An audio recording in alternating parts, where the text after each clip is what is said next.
যে ইমাম শরফুদ্দীন বসরি কবিতা সারা বাংলাদেশের ইন্টারমিডিয়েট আলিম শ্রেণীর মধ্যে পড়ানো হয়।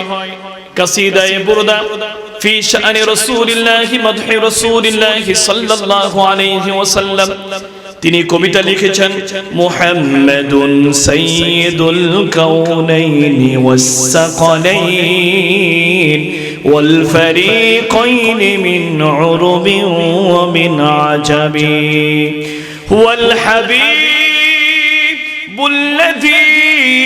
তুরজা শাফাআতুহু লিকুল্লি হাওলিন মিনাল আহওয়ালি মুকতাহামি সালাতুন ইয়া রাসূলুল্লাহ আলাইকুম সালামুন ইয়া তিনি বলেন, কুনতু ফারিজা, আমি ছিলাম একজন প্যারালাইজড রোগী, আমার শরীরটা আমি লাগতে পারতাম না, কিন্তু আমার মুখ দিয়া কলম চেপে ধরে কাগজের মধ্যে আল্লাহর প্রিয় হাবিবুল্লাহর শান মান লিখে আমি ঘুমিয়ে আছি। রাত্রে যখন গভীর হয়ে গেল, তিনি দেখতে পেলেন আল্লাহর প্রিয় নবী দুজাহানের বাদশা নবী নিজের গায়ের চাদরটা ইমাম শরফুদ্দীন বসরির গায়ের মধ্যে দিয়ে দিয়েছেন।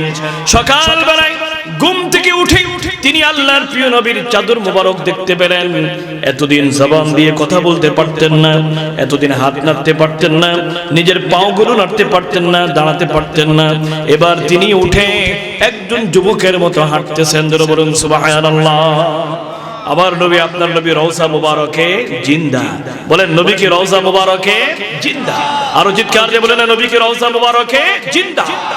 যেন তো মুফাসসির নয়, ইমাম জালালউদ্দিন সুয়ুতী রাহমাতুল্লাহ আলাইহি, তিনি অনেক বড় মাফের আল্লাহর ওলি ছিলেন।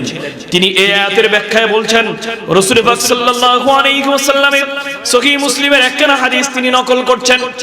আল্লাহর নবী বলেন, মান হাফাজা আলাস সালাওয়াতিল বারদাইন, যে ব্যক্তি দুইটা শীতের মধ্যে অর্থাৎ আসরের নামাজ কোনদিন কোন মুসলমান কাজা করবে না, আমার আল্লাহ তাআলা ওই বান্দার জীবনের সব গুনাহ মাফ করে তাকে জান্নাতি বান্দা হিসেবে কিয়ামতের ময়দানে কবুল করে নিবে।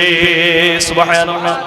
এই আয়াতের ব্যাখ্যায় ইমাম ইবনে কাসির রাহমাতুল্লাহ আলাইহি তিনি বলেছেন, কিয়ামতের ময়দানে বান্দার কাছ থেকে আল্লাহ তাআলা সময়ের হিসাব নেবেন। আমার আল্লাহ তাআলা কিয়ামতের ময়দানে পাঁচটা প্রশ্নের হিসাব তিনি নেবেন।